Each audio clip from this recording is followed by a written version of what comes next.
구약 성경 사무엘상 1장 19절에서 28절까지 한 목소리로 읽겠습니다.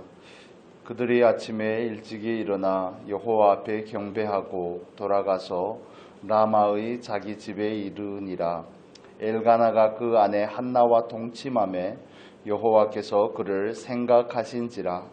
한나가 잉태하고 때가 이름에 아들을 낳아 사무엘이라 이름하였으니 이는 내가 여호와께 그를 구하였다 함이더라. 그 사람 엘가나와 그 온 집이 여호와께 매년 제와 그 서원제를 드리러 올라갈 때에 오직 한나는 올라가지 아니하고 그 남편에게 이르되 아이를 젖대거든 내가 그를 데리고 가서 여호와 앞에 베개하고 거기 영영이 있게 하리이다. 그 남편 엘가나가 그에게 이르되 그대의 소견에 선한 대로 하여 그를 젖대기까지 기다리라. 오직 여호와께서 그 말씀대로 이루시기를 원하노라. 이에 그 여자가 그 아들을 양육하며 그 젖대기까지 기다리다가 젖을 뗀 후에 그를 데리고 올라갈새 수소 셋과 가루 한 에바와 포도주 한 가죽 부대를 가지고 실로 여호와의 집에 나아갔는데 아이가 어리더라. 그들이 수소를 잡고 아이를 데리고 엘리에게 가서 한나가 가로되 나의 주여 당신의 사심으로 맹세하나이다. 나는 여기서 나의 주 당신 곁에 서서 여호와께 기도하던 여자라. 이 아이를 위하여 내가 기도하였더니 여호와께서 나의 구하여 기도한 바를 허락하신지라. 그러므로 나도 그를 여호와께 드리되 그의 평생을 여호와께 드리나이다 하고 그 아이는 거기서 여호와께 경배하니라. 아멘. 오늘 아침에는 사무엘상 1장의 전체 내용을 한번 다시 정리해 보겠습니다. 사무엘상은 사사시대라는 그런 역사적인 배경을 가지고 있습니다. 이스라엘 역사 가운데서도 가장 돌이키고 싶지 않은 암울한 시대죠. 여호수아와 사사기 2장에서는 우리에게 그렇게 말해주고 있습니다. 여호수아와 그 장로들이 그 세대가 다 돌아가시고 나서 그 다음 세대부터는 여호와를 알지 못하고 사사기의 결론인 자기 소견에 옳은 대로 행하였더라 이렇게 말씀을 합니다. 그 마지막에 이 암흑과 같은 시대 가운데 소망이 없는 그 시대 가운데 하나님께서는 한 평범한 여인에게 경건한 그 여인에게 찾아가서 하나님의 뜻을 이루고자 합니다. 이스라엘 사람들 중에 하나님의 백성 중에 하나님께서는 합당한 사람을 찾지 못할 때는 이방 여인 룻을 찾아갑니다.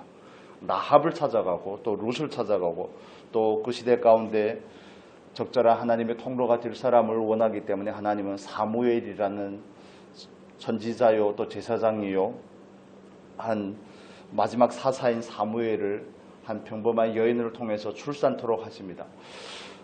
하나님의 뜻은 절대로 그 무언가를 통해서 가로막을 수가 없음을 우리는 여기서 보게 됩니다. 사사시대의 그 암울한 그 환경은 마치 소망이 없는 이스라엘 백성들의 모습임과 동시에 또 똑같이 출산하지 못하는 여인 한나와 같은 모습입니다. 시대가 하나님을 떠나서 암울하던 소망이 없던 그 시대의 표상이 자녀가 없는 그 한나의 그 모습과 이렇게 오버랩이 되는 것입니다. 오늘날의 이 시대도 마찬가지죠.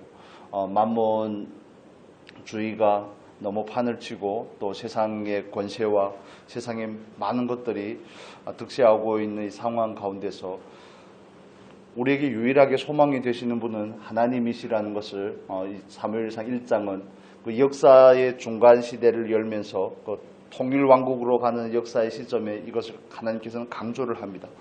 그래서 하나님에 대한 표현이 여기서 두 번 나오는데 3절에 보면 만군의 여호와께 경배하며 제사를 드렸는데 또 11절에도 이렇게 11절은 같이 한번 읽겠습니다. 11절 서원하여 가로되 만군의 여호와여 만일 주의 여종의 고통을 돌아보시고 나를 생각하시고 주의 여종을 잊지 아니하사 아들을 주시면 내가 그의 평생에 그를 여호와께 드리고 삭도를 그 머리에 대지 아니하겠나이다. 하나님에 대한 표현이 여러 가지가 있지만 여기에서는 하나님을 만군의 여호와라고 말합니다. 제사장 엘리는 눈이 어둡습니다. 영적인 감각이 떨어져 있습니다. 시대는 암울합니다. 하나님을 다 알지 못하고 자기 마음대로 살아갑니다. 또 제사장인 엘리의 두 아들 홈니와 비느하스는 정말 타락할 대로 타락을 해서 성전의 재물을 취하고 또 성막에서 섬기는 여인들을 겁탈하고, 이런 상황 가운데서도 하나님은 여전히 만군의 여호와입니다. 모든 군대를 다스리는 여호와, 모든 것을 만드시고 통치하시는 하나님이십니다. 그래서 그 어떤 상황 가운데서도 저와 여러분이 유일하게 바라봐야 될 분은 하나님이시라는 것을 우리는 다시 한번 상기할 필요가 있습니다. 왜냐하면 하나님만이 유일한 소망이기 때문에 그렇습니다. 이스라엘 백성들, 암울했던 그 시대를 살아가는 이스라엘 백성들에게 소망이고, 자녀가 없음으로 인해서 그때 당시에 자녀가 없다는 것은 그 집안은 끝났다, 이런 의미를 가집니다. 그 여자에게는 소망이 없다는 것을 말하는데, 그 소망이 없는 한나에게 하나님께서 소망이었듯이 오늘날 우리가 살아가는 이 시대 가운데서도 교회가 어떠니 정부가 어떠니 대통령이 어떠니 하는 모든 상황들은 복합적으로 복잡하게 돌아가는데, 이런 상황 가운데서도 하나님만이 유일한 저와 여러분의 소망인 줄로 믿습니다.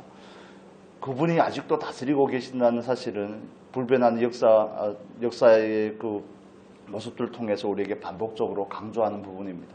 아무리 어둡게 보이고 아무리 개판인 것 같지만 하나님은 여전히 왕이시고 하나님이 여전히 다스리시고 한다는 사실입니다. 그래서 그 하나님만이 우리의 소망이기 때문에 절망 가운데 있던 그 한나가 하나님께 기도해서 그 절망을 소망으로 바꾸었던 것 같이, 저와 여러분도 오늘날의 상황을 바라보면서 우리가 어떤 부분에서 하나님 앞에 소망의 통로가 되어야 될지를 고민할 수 있기를 바랍니다. 이것은 하나님께서 우리를 부르신 그 시대적인 부르심이고 소명입니다. 그것은 우리가 마땅히 해야 될 바죠. 그래서 사무엘상 1장은 절망적이었던 한나가 하나님으로 인해서 절망적입니다. 하나님께서 그 태를 닫으셨으니까요. 하나님께서 상황을 주시고 한나는 그 상황에 반응하여 하나님 앞에 기도의 자리로 나아가고 통곡하고 울고 하면서 하나님께서는 또 그 기도에 응답해 주시고, 하나님의 그 기도의 응답에 대한 반응으로 한나는 하나님께서 주신 사무엘을 다시 돌려드립니다. 여기서 하나님께서 우리 가운데 일하시는 그 놀라운 원칙을 우리에게, 기도의 원칙들을 우리가 볼 수 있습니다. 하나님은 늘 우리에게 먼저 부담으로 다가옵니다. 우리에게 어떤 상황을 주고 우리에게 눌림을 주고 부담을 주는데, 그런 상황에 우리가 마땅하게 지혜롭게 대처하는 방법은 한나와 같이 사람의 위로나 그 환경을 통해서 그걸 해결하고자 하는 것이 아니라, 사실은 문제의 해결에 초점이 있는 것이 아니라 하나님을 만나는 데 초점이 있습니다. 하나님 앞에 나아가서 기도했더니 하나님께서 그 기도를 들으신 줄로 믿습니다. 단순하게 한나의 마음을 하나님께서 만지셨다, 아니면 하나님께서 한나에게 사무엘을 줬다, 여기서 그치지 아니하고 하나님은 특정한 그 사람인 그 여인은 한나에게 찾아가 그에게 부담을 주고 그에게 준 그 부담이 기도로 승화가 되게 하고, 그 기도를 통해서 이스라엘 역사 가운데서 어찌 보면 가장 위대한 선지자 중에 한 명인 사무엘이라는 사람을 예비하고 있는 겁니다. 사무엘이 와서 사울에게 기름 붓고 다윗에게 기름 붓고 하며 왕정시대를 열어가거든요. 그래서 왕이 없어서 고통하던 이스라엘 백성들에게 진정한 왕이신 하나님의 대리자로서의 다윗이 필요함을 일깨워주기 위한 그 통로로 사무엘을 사용하고 있는 것입니다.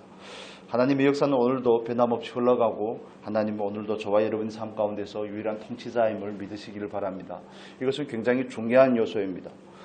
한나가 사무엘이 젖을 뗄 때 나이가 3살에서 4살 정도가 되는데 어떻게 그렇게 눈이 어두운 엘리에게 맡길 수 있습니까?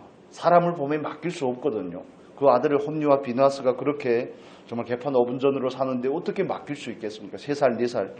그런데 제일 마지막 절 28절에 보면 이렇게 놀라운 표현이 나옵니다. 28절 우리 같이 읽을까요? 28절에 보면 그러므로 나도 그를 여호와께 드리되 그의 평생을 여호와께 드리나이다 하고 그 아이는 거기서 여호와께 경배하니라. 3살, 4살인데 하나님을 경배하니라, 이런 표현을 씁니다. 그의 평생을 하나님께 드리고, 여기서 우리는 한나가 하나님을 얼마나 신뢰하고 얼마나 하나님 앞에 헌신되었는가를 보게 되는 것입니다. 저와 여러분이 한나에게서 배울 수 있는 그런 부분들은 우리가 드린 하나님께 구하는 기도는 궁극적으로 드리기 위함이라는 사실을 우리가 좀 깊이 깨달으시면 좋겠습니다. 우리가 건강을 구하든 물질의 형통함을 구하든 상황의 순탄함을 구하든 그 모든 것은 결국엔 하나님께 돌려드리기 위함입니다. 계시록에서 마지막에 24장로들이 자기들이 받은 그 면류관을 다시 어린 양에게 돌려드리는 것과 같은 원칙이죠. 이것이 하나님께서 저와 여러분을 부르는 또 궁극적인 목적이기도 합니다. 오늘 이 말씀 가운데서 제가 묵상을 하면서 나눠야 되겠다 했던 그 부분들은 정말 하나님께서 친히 일하시는 분이시라는 사실을, 하나님은 하나님의 역사를 이루어 가시기 위해서 오늘도 그 열심을 내고 있다는 사실을, 그 암울한 역사 가운데서도 하나님은 여전히 살아계시고 여전히 왕이라는 사실이 저와 여러분에게 소망을 주는 줄로 믿습니다. 자녀를 봐도 또 시대적인 상황을 봐도 우리가 처한 상황을 봐도 모든 것이 소망이 없이 보일 수 있겠지만, 그러나 하나님에게는 소망이 있고 하나님에게는 참된 만족이 있고 평안이 있는 줄로 믿습니다. 그래서 우리는 그 문제를 가지고 하나님께 나아가야 되죠. 그 문제의 해결을 위하는 것보다 문제가 있어서 하나님 앞에 나아가는 것은 어찌 보면 하나님께서 우리를 향한 부르심인데, 그 부르심을 통해서 하나님은 1차적으로는 우리와 깊은 교제를 가지기를 원하시고 우리를 하나님 앞에서 믿음의 사람으로, 한나와 같은 믿음의 사람으로 세워가기를 원하실 뿐만 아니라 우리가 드렸던 그 기도를 통해서 하나님의 놀라운 뜻들이 이루어진다는 겁니다. 분인나가 한나를 계속 힘들게 하는데 한나가 사무엘이라는 자녀를 얻을 것을 알았을까요? 몰랐을까요? 모르죠. 그냥 모릅니다. 눈앞에 보인 당한 일을 가지고 하나님 앞에서 그 문제를 해결하고자 힘쓰는 것뿐인 겁니다. 그렇게 하다 보니까 결국에는 하나님께서 그를 생각하고 하나님께서 그의 기도를 들으시고 그는 하나님 앞에 심정을 통하고 모든 걸 쏟아내놓고 이렇게 하다가 아들을 얻었는데, 그 아들이 하나님 앞에서 세워져 가는 것이죠.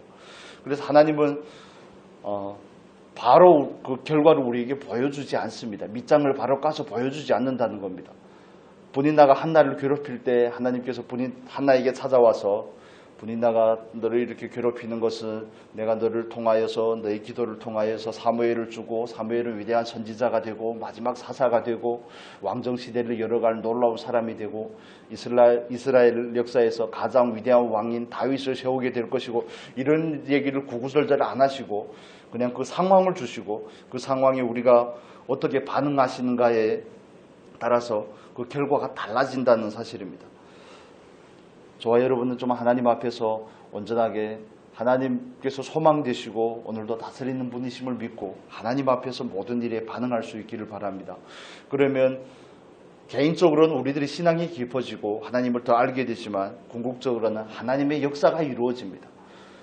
바나바가 바울을 데리고 안디옥 교회로 와서 같이 목회하고자 할 때 바울이 그렇게 위대한 사도가 될 것이라고 예상하지 못했을 겁니다. 아마 나아반의 집에서 자라난 그 계집종이 자기 주인에게 이스라엘에 가면 주인의 병이 나을 것 같은데 이렇게 제안만 했을 뿐이지 정말 건강해서 돌아올 것이라고는 아마 예상하지 못했을 겁니다. 하나님의 뜻과 그 역사는 오늘도 변함없이 이루어지는 줄로 믿습니다. 그런데 그 특정한 사람들을 통해서 이루어집니다. 한나와 엘가나와 같은 이런 믿음의 자녀들을 통해서 이루어집니다. 이게 한나가 사무엘을 얻는 그 과정이 마리아에게 하나님께서 마리아를 통해서 예수를 보낸 그 상황과 이렇게 오버랩이 되는 부분이 있거든요. 그래서 우리가 사무엘상 2장에 보면 한나의 노래가 있습니다. 1절부터의 말씀인데 10절까지 우리 금요일날 아침에 살펴보겠지만 한나의 기도와 마리아의 찬가는 굉장히 중요한 이렇게 겹치는 부분들이 있습니다. 예수님께서 태어나기 전 그 시대도 암울한 시대죠. 400년 동안이나 하나님의 계시가 없던 때였지 않습니까? 그런 상황 가운데서 예수님은 의인이었던 요셉과 마리아에게 찾아가서 또 빛으로 오실 그 예수님을 보내주시게 주는 통로로 그들을 선택했던 것처럼 엘가나와 한나에게 있어서도 그 사건이 모형으로 마치 그림으로 보여지는 것입니다. 그래서 예나 지금이나 변함없이 하나님의 뜻은 이루어지고 있고 그 뜻을 이루는 가운데는 특정한 의인들을 통해서 하나님의 사람들을 통해서 이루어집니다. 홍수가 죄악이 관영하는 그 세상 가운데서도 하나님은 여전히 노아와 같은 의인을 통해서 하나님의 역사를 이루고 있습니다. 아합이 폭정을 하고 이세벨이 핍박을 하는 가운데서도 7,000명이나 되는 그 숨어여서 하나님을 섬기는 엘리야와 같은 그런 사람들을 하나님이 예비했던 것과 마찬가지입니다. 그래서 저와 여러분에게 적용을 한다면 우리는 하나님 앞에서 하나님의 뜻을 이룰 수 있는 그런 통로가 될 수 있기를 바랍니다. 이것은 하나님 앞에 무한한 영광이고 정말 하나님은 축복인 줄로 믿습니다. 말씀을 정리해 보겠습니다. 하나님은 오늘도 통치하시는 하나님임을 믿으시기 바랍니다. 하나님은 유일한 소망의 근거가 됩니다. 절망에서 소망을 가져다 주실 분은 유일하게 하나님 한 분밖에 없습니다. 그러기 위해서 우리는 하나님 앞에 모든 일에서 하나님 앞에 반응할 수 있기를 바랍니다. 결과는 모르지만 지금 이 상황을 가지고 하나님 앞에 가서 그냥 평범하게 기도를 하고 하나님께 우리의 사정을 아뢰고 그냥 내 기도의 응답을 넘어서는 그 기도의 깊이가 점점 더 더해지고 우리가 하나님을 1차적으로는 더 알아가게 될 것입니다.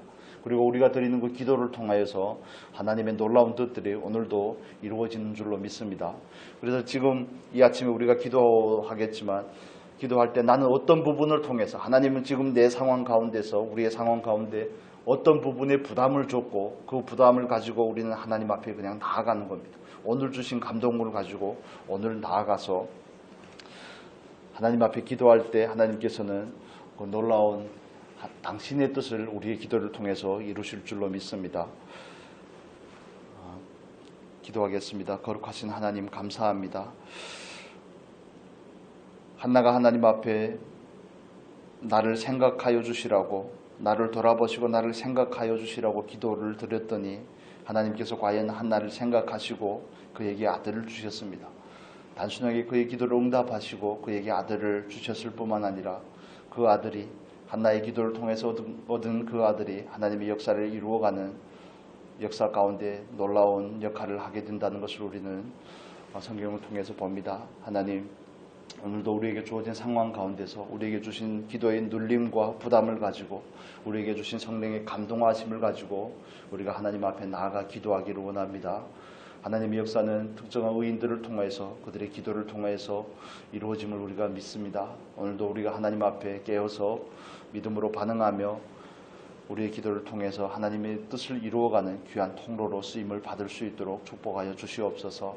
세상이 아무리 어둡다고 하지만 하나님만이 유일한 소망임을 우리가 믿습니다. 그러기에 오늘도 우리는 소망을 가지고 하나님 앞에 기도하고 하나님의 뜻을 구합니다. 이 아침에도 우리가 기도할 때 하나님께서 성령으로 충만케 하시고 우리의 기도를 들어 응답하시고 하나님의 놀라운 뜻을 이루어 주시옵소서. 감사하며 예수님의 이름으로 기도합니다.